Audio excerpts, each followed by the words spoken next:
Hi, so I wanted to talk a little bit about something that's actually quite close to my heart. And you probably guessed what it is from the title of the video.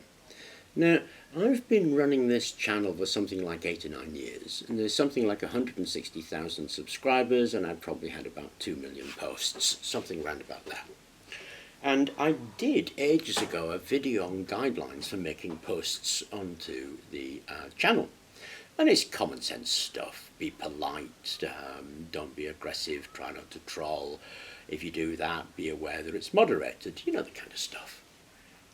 And I do moderate the channel. Now, given those stats over that time, I've had to block 52 people, which to be honest is really insignificant when you think about the numbers that we're talking about. It's a very tiny percentage. But I'm very keen that the channel is supportive.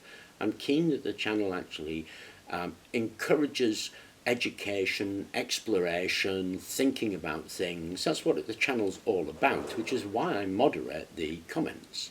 Now, other people's sense of humour I appreciate are not quite the same as mine, and people say stuff that they don't really think is harmful because they're not thinking it through or because they're different people. So what I normally do is I normally write a post on something that I think's a bit iffy, a bit stepped over the line, just to give the people a chance, really. And some people are just like that. They make a post, they were just joking, they don't mean any harm by it, and they immediately apologise. Now, it's not to me particularly, I mean, you know, it's water off a duck's back. I've heard just about everything. So it doesn't really bother me. It's more about other people, and I don't want other people to feel that they can't say what they feel they should say without fear of ridicule. It should be open. Now, that's what I tend to do. But there was one post that I actually removed without warning. And I removed it without warning, but didn't block the guy because I didn't give him his warning, but I did remove the post. And I removed the post because it was really, well, to be honest, offensive to me in a personal level. And I don't know, I don't think the guy really meant any harm by it. I just think it's his approach to things. But I find that approach really an anathema. I just don't understand it. And the post was, be careful of blowing down that pipe, you might get a staph infection. Now that seems really harmless, doesn't it?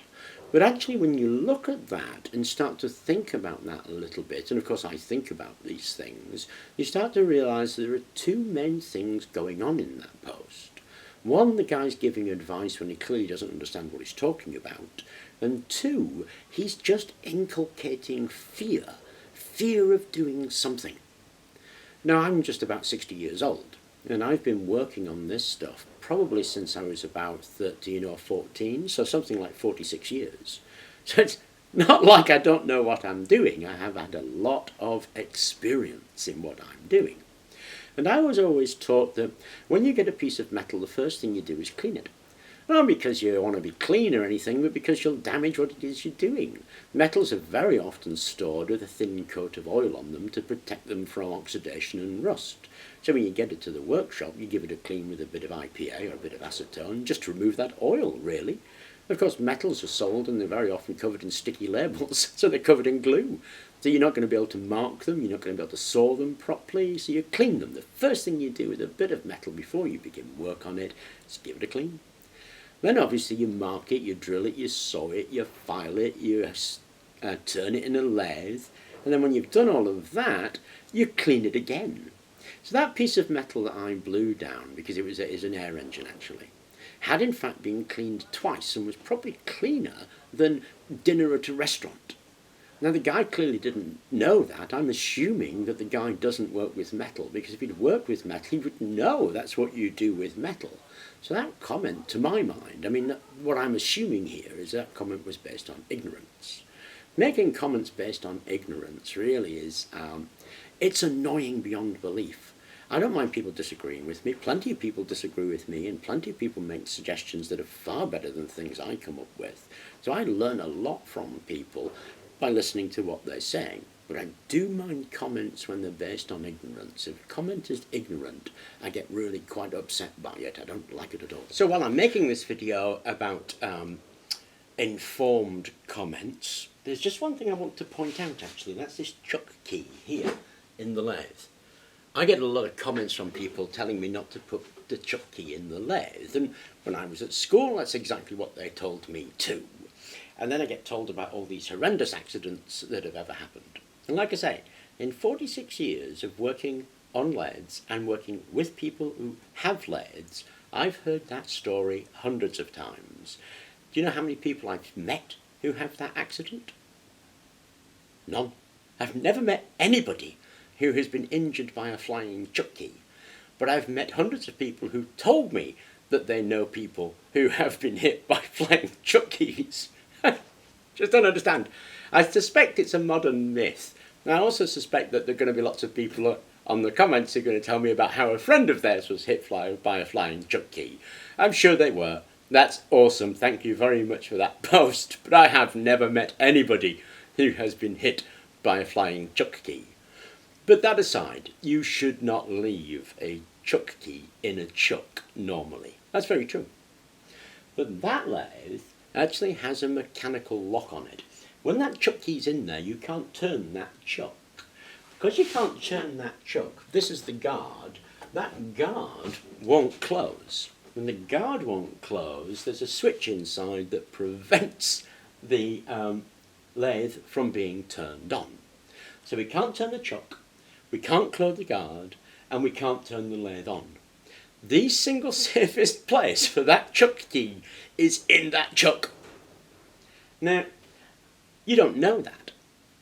Only I know that because it's my lathe. What you're doing is applying a general rule to a specific circumstance.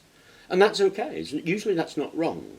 But it's better to ask about the circumstance rather than don't leave the chuck in the chuck key in the chuck. Why don't you say, why do you leave your chuck in the chuck key in the chuck? Why don't you just ask? And I'm happy to tell you why I do that.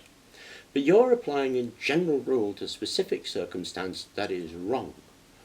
Now, as a method, really, I would suggest it's better to find out if there are any specific circumstances before you rail about how wrong something is. But I wanted to add that in here because it's an example of prevention.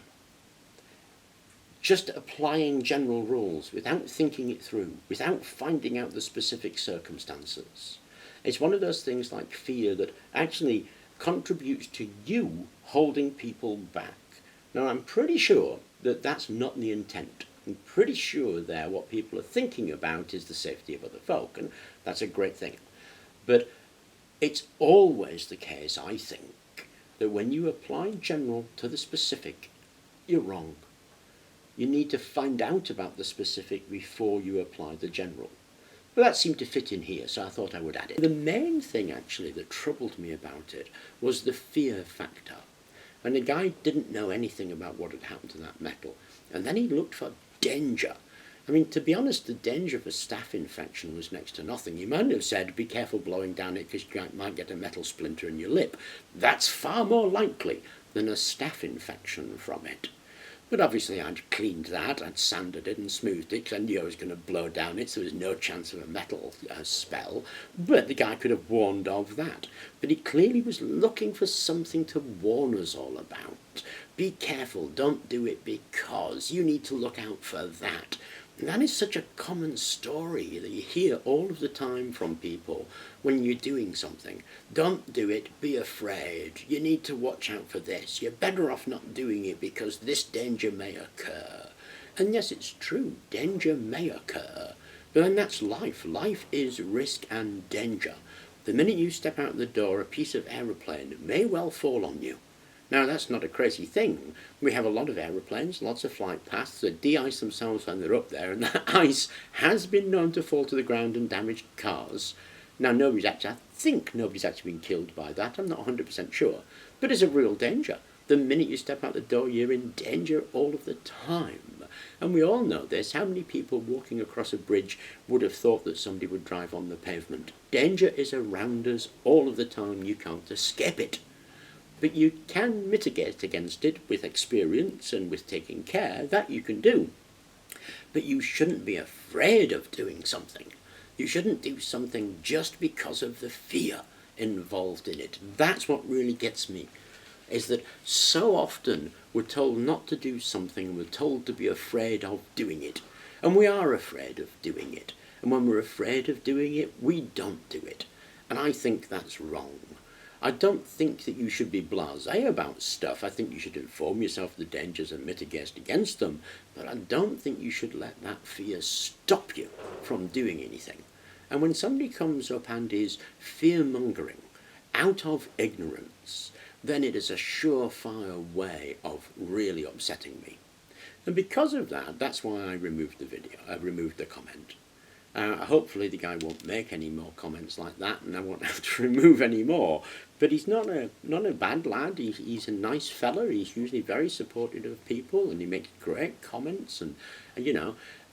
But that instance of it, really, I just couldn't really put up with that instance and have that comment there, so I had to remove it. And I apologise for that because, you know, it's my personal bent. But then equally, this is my channel, and it's the message I want to put out there. Now, part of the message is to share with people, yes, and to listen to criticism, yes, and I do link to other people's videos, and I show people's videos, and I watch them, and I keep an eye on what people are doing if they want me to look. I try to do all of that. So I do try to share and make it open, but equally, it is my channel, so it is going to carry my message. It's the one that I want to say.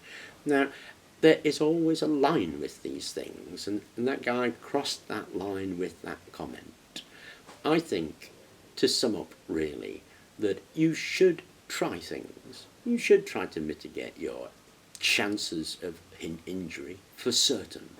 But you should try things, and you should not let fear stop you. Most of our fears are irrational anyway. Anyway, I hope that was of interest. I just wanted to discuss it, and thank you very much for watching.